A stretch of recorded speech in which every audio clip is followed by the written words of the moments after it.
We need to talk about The Walking. Correction, I need to talk about The Walking because I love it so much. I need a big yap about it. And I will be getting into spoilers because I just need to get off my chest. So if you haven't read book 1 and 2, please scroll away. However, also please come back because I want you to read them and I want to know your thoughts.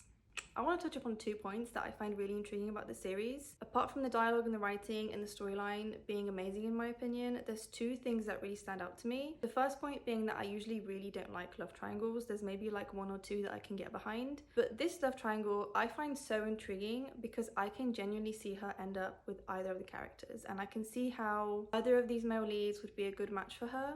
I love Callum, I love his sweet side.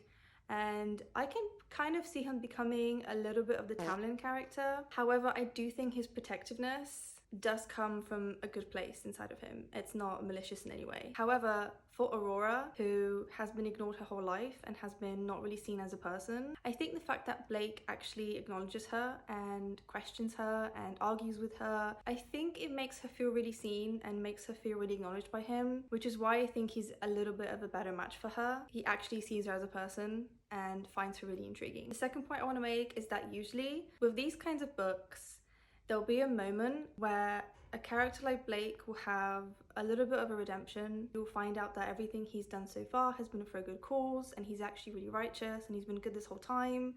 And this isn't the case with this book. Blake does awful things throughout the book, and at the end of the book too, he's still very much the villain. He has not had a redemption. He's still the bad guy. And I just love that. I find that so interesting. That is why I really cannot wait for book 3.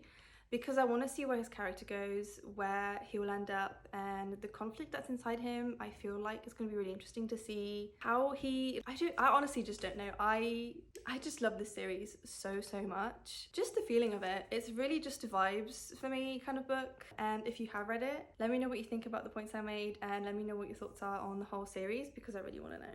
So thanks.